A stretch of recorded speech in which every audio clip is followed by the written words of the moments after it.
হে জগতবাসী, আজ আমি শামীম আলী চিশতি আপনাদের সামনে কিছু আলোচনা নিয়ে আসলাম। সে আলোচনাটি হলো যে এই পৃথিবীতে সমস্ত শিক্ষার স্তর ভাগ ভাগ করা আছে, স্তর বাই স্তর আছে। সেটি হলো, যেমন মানুষ যখন নার্সারি থেকে 5 পর্যন্ত পড়ালেখা করে, তো 5 থেকে আবার ম্যাট্রিক পর্যন্ত একটা স্তর, ম্যাট্রিক থেকে আবার বিএ পর্যন্ত একটা স্তর, এবং বিএ থেকে ইউনিভার্সিটি একটি স্তর। তাহলে এই 4টা স্তরে মানুষে লেখাপড়া করে। তো 5 পর্যন্ত পড়াইতে গেলে একটা মাস্টার যদি ম্যাট্রিক পাস হয়, তবে 5 পাস পড়ানোর জন্য তিনি যথেষ্ট। 8 পাস হলেও চলে। আচ্ছা, তাহলে দেখা যায় যে বিএর ছাত্র পড়াইতে ইউনিভার্সিটির মাস্টার লাগবে। তাহলে সব জায়গায় শিক্ষার উচ্চতা খুব ভালো হবে। তো এখানে আমি যে কথাটি বোঝাইতে চাইতেছি, এটা হলো বাহ্যিক জগতের শিক্ষার স্তর বাই স্তর। এখন দেখা যায় যে যদি আমরা অন্য শাস্ত্রের কথা বলি, সাংস্কৃতিক ভাষায় যদি আমি বলে থাকি, সেটি হলো স্থল প্রবত্ত সাধক সিদ্ধি। যেমন সিদ্ধি শব্দটা কিছু মূর্খ লোকেরা নিয়ে গেছে যে গাঁজা যারা খায় তাদেরকে বলা হয় সিদ্ধি খায়। আসলে তা নয়। এখানে বিষয় হলো, আমাদের ভাষায় আসছে কি শুদ্ধ, আমরা বলি শুদ্ধ, আর অন্য গ্রন্থে বা অন্য ভাষাতে এসেছে সিদ্ধি। মানে যে পবিত্র হয়েছে তিনি সিদ্ধি লাভ করেছে বা শুদ্ধ পুরুষ হয়েছে বা পবিত্র মানুষ হয়েছে। তাহলে যে স্থল প্রবত্ত সাধক সিদ্ধি, এই 4টা স্তর। তো এখন স্থল কি? স্থল হলো নার্সারি শিক্ষা।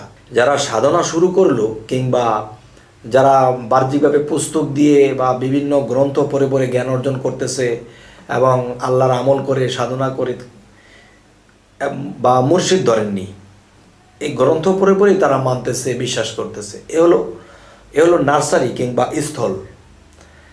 আরেকটি স্তর হলো স্থল প্রবত্ত। প্রবত্ত মানে এমন একটা স্তর যেখানে গেলে গুরু ধরার চিন্তা, আবার কেউ গুরু ধরতে যায়, কেউ ধরতেছে, এলো স্থল প্রবত্ত। যখন স্থল প্রবত্ত সাধক যারা আল্লাহর কর্ম করে, সাধনা করে, তারা গুরু মুর্শিদ ধরার পরে তারা সেই স্তরে গিয়ে আল্লাহর সাধনা করতেছে, এলো স্থল প্রবত্ত সাধক। এবার আসি ইউনিভার্সিটি, যারা সিদ্ধি লাভ করেছে, যারা নিজেকে পবিত্র করেছে। আর আল্লাহ কোরআনে বলেছে যারা নিজেকে পবিত্র করলো তারাই সফল কাম। আর এই সিদ্ধিকে মানুষের গাঁজা নিয়ে সেখানে গাঁজা খাইতেছে আর বলতেছে এটা সিদ্ধি। নাউজুবিল্লাহ, এটা নয়। তাহলে সিদ্ধি অর্থ পবিত্র, শুদ্ধ। তাহলে এই জিনিসগুলো মানুষের না বুঝে এটা বলে। যাই হোক, আজকের প্রসঙ্গ এটা নয়। আজকের প্রসঙ্গ হলো স্থল প্রবত্ত সাধক সিদ্ধি। তাহলে নার্সারি থেকে 5 থেকে ম্যাট্রিক, ম্যাট্রিক থেকে বিএ, বিএ থেকে ইউনিভার্সিটি। তাহলে দেখা যায় যে 5 পাস যারা করতে যাবে, তো ম্যাট্রিক পাস হলে তাদের ক্লাস করাতে পারবে, এবং বিএ পড়লে তারা ম্যাট্রিকের ক্লাস নিতে পারবে, এবং ইউনিভার্সিটির একজন ব্যক্তি তিনি বিএর ক্লাস করাইতে পারবে। তো আজকের এই বিষয়টি হলো বাহ্যিক দিয়ে বোঝাইতে চাচ্ছি যে যারা তরিকতের জগতে আসে, তরিকতের জগতে আসলে যে যখন আধ্যাত্মিক জগৎ হলো সাংস্কৃতিক ভাষা, আত্মজগৎ বাংলা ভাষা, এবং রুহানি জগৎ হলো আরবি ভাষা। তো এখন বলতে চাচ্ছি যে যারা স্থলে আছে তারা নার্সারিতে আছে, যারা প্রবত্তে গেল তারা ম্যাট্রিকে দিকে যাচ্ছে, যারা সাধকে গেল তারা বিএ পাশ করে তারা আল্লাহর ঊর্ধ্বের কর্ম করতে শুরু করলো, আর সিদ্ধি তারা ইউনিভার্সিটিতে পৌঁছে গেল। তো এখন যেটি বলতেছি যে আমাদের দেশে বা বিভিন্ন রাষ্ট্রে পীর আউলিয়ার প্রচলন আছে। কোরআনেও বলেছে আল্লাহ যে যার মুর্শিদ নেই তিনি সুপথে নেই। তবে এই মানুষটি মুর্শিদ ধরার পর যখন কর্ম করে উপরে উঠবে, তখন আল্লাহ তাকে সাহায্য করবে একটা রূপে।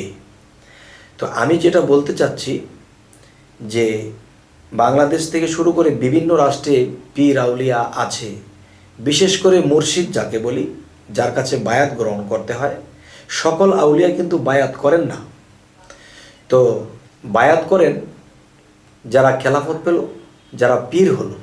পীর শব্দের অর্থ কি? পথ প্রদর্শক, যারা আল্লাহর পথের দিশারি দেয়, আল্লাহর দিকে উপরে ওঠার জন্য এই দিশারি দেয়। তবে যেটি বলতে চাচ্ছি সেটি হলো যে স্থল হলো এই যে নামাজ রোজা করতেছে, গ্রন্থ পড়তেছে, হাদিস পড়তেছে, স্থল প্রবত্ত যারা গুরুর দিকে রওনা দিয়েছে। আর যারা গুরু মুর্শিদ ধরলো তারা স্থল প্রবত্ত সাধকে চলে গেল। গুরু মুর্শিদ ধরার পরে তিনি আমল দিল, সাধনা দিল, করতেছে, তখন তিনি সাধকে পৌঁছলো। যেদিন সাধন সাকসেস হয়ে যাবে সেদিন কি হলো, তিনি ইউনিভার্সিটি চলে যাবে। তখন আল্লাহর সাথে সাধনার দ্বারা যেদিন কানেকশন হবে, আল্লাহর সাথে কানেকশন হবে, তখন সেদিন সিদ্ধ পুরুষ হলো। তিনি মুখে কিছু বললে হবে, কাউকে মাথায় হাত বুলিয়ে দিলে তার অসুখ ভালো হয়ে যাবে, কাউকে কিছু বলে দিলে তা হয়ে যাবে। তার মানে তার মুখ পবিত্র হয়েছে, তিনি সিদ্ধির দেশে গেছে, মানে পবিত্র হয়েছে। হে জগতবাসী, পীর কয়টা স্তরে? মেট্রিক পাস করলে তখন কিন্তু নার্সারির ছাত্রদেরকে 5 পর্যন্ত পড়াতে পারবে। তাহলে মেট্রিক পর্যন্ত স্তরের পীর আছে। এবং বলতে চাচ্ছি যে বিএ পড়াতে হলে ইউনিভার্সিটির একটা ছাত্র বা মাস্টারের প্রয়োজন আছে। তাহলে হিন্দু শাস্ত্রের মধ্যে যদি ঘুরি তো স্থল প্রবত্ত সাধক সিদ্ধ।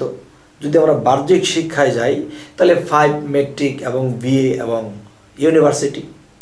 যদি আমরা পীরের স্থানে আসি, মুর্শিদের স্থানে আছি, তাহলে দেখা যায় স্থলেও পীর আছে। তারা শুধু কোরআন হাদিস পড়বে, এই কোরআন হাদিসের মাধ্যমে শিক্ষা দিবে, এ হলো একটা। আরেকটা হলো যারা প্রবত্ত ছেড়ে যখন সাধকের চলে গেল এবং সিদ্ধের দেশে চলে গেল, তাদের শিক্ষা হবে সিনায় যে আল্লাহর সাথে যে আউলিয়ার হট কানেকশন হয়েছে, যেই পীরের হট কানেকশন আছে, তখন যে কোনো প্রয়োজনে যে কোনো বিষয়ে আল্লাহর তরফ থেকে কথা এনে ভক্তদেরকে দেবে। এটা কোনো গ্রন্থের কথা নয়। তাহলে বোঝা গেল যে এরকম স্তর বা স্তর, 4টা স্তরে 4টা স্তরেই পীর আছে। এখন সকলেই বলতেছে যে আমি মুর্শিদ ধরেছি, সে বলতেছে আমি মুর্শিদ ধরেছি, কিন্তু তুমি কোন ক্লাসে পড়ো? নার্সারিতে, মেট্রিকে, বিএ? এটা কোন স্তরে আছেন? এটা অবশ্যই আমাদের জানা দরকার। আমি কোন ক্লাসে পড়তেছি আমি যদি না জানি তাহলে কিভাবে হবে? অবশ্যই 4টা স্তরে পীর আছে। এই 4টা স্তরের পীরকে চেনার জন্যে, জানার জন্যে কোরআনদের দিকে লক্ষ্য করতে হবে এবং জ্ঞানকে খাটাতে হবে। এবং যে কেউ যদি ভাবে যে তাহলে আমরা কোন স্তরে যাব, কোন স্তরের পীর ধরব, ইউনিভার্সিটির পীর আমরা বুঝবো কী করে? এরপরে ম্যাট্রিকের পীর, এটা আমরা বুঝবো কী করে? তাহলে এই জিনিসগুলো বোঝানোর জন্য আমি পরবর্তীতে আবার ভিডিও দিচ্ছি, ইনশাল্লাহ আপনারা পেয়ে যাবেন। হে জগতবাসী, সকলে ভালো থাকবেন। আজ এই বলেই রাখছি। আল্লাহ হাফিজ।